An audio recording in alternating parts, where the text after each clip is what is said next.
Oi, meu nome é Gustavo. Oi! Ó, pode falar. Olá, meu nome é Gustavo, tenho 22 anos e eu acho que eu mereço ir pro BBB porque eu tenho uma gata que chama Pfizer. Esse é o rapaz responsável por essa tecnologia e ele queria muito esse momento de se apresentar para vocês, apesar que o nome dele não é Gustavo, é E Gabriel, meu sonho é ir pro e o BBB. sonho dele também não é ir pro BBB. Pessoal, bem-vindos de volta, né? Nós já nos conhecemos do quarto período. Para quem não se lembra de mim, meu nome é Juliana, eu sou professora de ginecologia.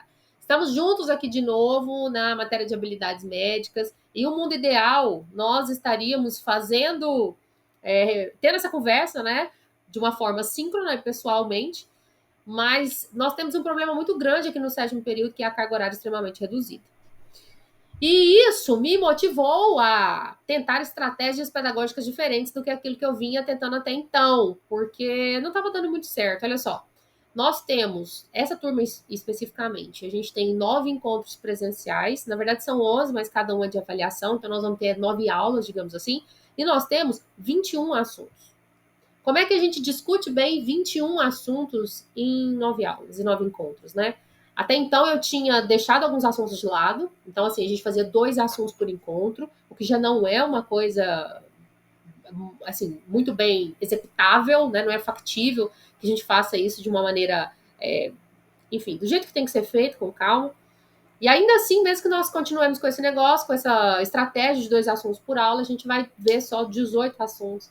3 vão ficar para lá. Não se preocupe que eles vão ficar para quem tiver interesse, vai ficar o assunto gravado, a aula gravada para quem quiser assistir depois. Mas vejam bem, nós ainda teremos essa limitação de ter só 1h40, que é a duração da nossa aula teórica, né? Para que a gente possa discutir 2 assuntos longos. Eu já tentei várias estratégias pedagógicas, seminário de aluno, não deu muito certo, aula expositiva dialogada, onde eu chegava lá, dava uma aula, expositiva dialogada é um eufemismo, né? Uma aula totalmente expositiva, e ainda assim não dava o meu melhor, não dava a minha melhor aula, porque tinha que fazer correndo. Já reclamaram muito de mim as turmas anteriores, porque eu extravasava carga horária, então eu tinha esse desafio de conseguir fazer alguma coisa decente, alguma coisa que realmente pudesse agregar para vocês nessa carga horária muito reduzida, o que nos trouxe até aqui, a essa aula assíncrona. Espero que vocês leiam toda essa introdução que eu escrevi com amor para vocês, né? Atenção ao cronograma, pessoal da turma B vai ter que repor uma aula do dia 10 de maio, que vai ser semana do colóquio, vocês vão ser dispensados. Como é que nós vamos fazer, então? Como é que vai funcionar? Cada vez que nós nos encontrarmos, nessa revista que vocês estão recebendo, já vai ter todo o direcionamento de estudo do semestre. Como assim? Bom, lá na aula 1, vocês viram que no nosso primeiro encontro nós vamos discutir o ciclo menstrual e sangramentos uterinos anormais. Essa é a primeira turma que vai ter 100% da carga horária prática. O que quer dizer? A gente vai fazer um ambulatório e quando a gente chegar lá na aula teórica, nós vamos fazer só discussões de casos clínicos, né, da ginecologia dentro daquele tema que a gente viu. Então, quando nós nos vimos no primeiro dia, no dia 1, os casos clínicos versarão a respeito de ciclo menstrual e sangramento uterino funcional. Como é que vai funcionar essa discussão? O grande problema que eu tinha em trazer os alunos, né, fazer com que eles se preparassem, o grande problema não, a estratégia que eu tinha eram as atividades preparatórias, que vocês já devem ter recebido, deve se lembrar dela lá do quarto período. Eu mandava uma tarefinha para que vocês respondessem e para que isso funcionasse como um roteiro de estudo. Essas tarefinhas continuam, veja bem. Ciclo menstrual, tem um textinho introdutório, quais são o objetivo principal, os objetivos secundários da aula, e tem aqui, ó, quais são os principais hormônios produzidos pelo hipotálamo e as suas funções? Isso aqui, vocês não têm que encarar essa atividade preparatória como uma tarefinha de casa.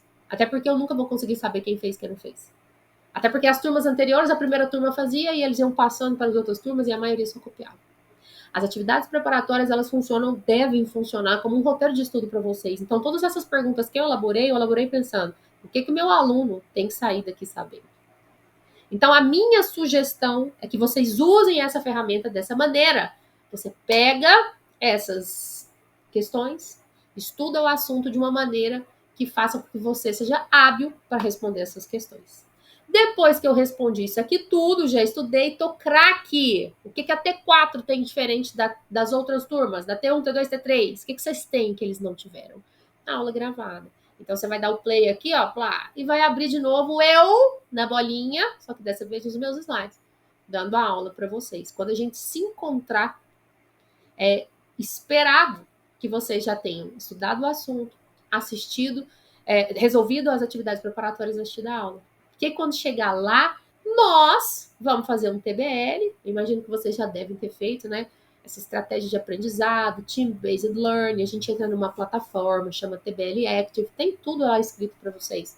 Vocês vão responder alguns casos clínicos a respeito dos assuntos que são propostos para aquele dia.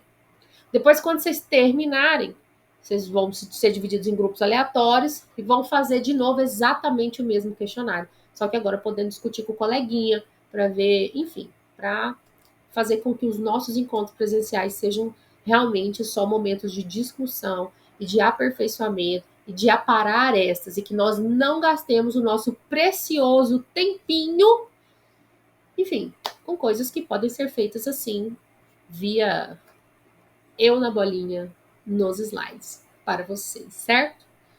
Certo. Ah, professor, é muita coisa, sempre foi muita coisa, não vai deixar de ser muita coisa, não é? Porque, enfim, é uma limitação mesmo que a gente tem. Espero que vocês gostem, eu espero que seja produtivo. Todo o nosso encontro vale nota, toda a composição da nota está aqui nas páginas anteriores também. E é isso, viu? Sejam felizes e até a próxima. Terminei. Terminou? Veio no rolo.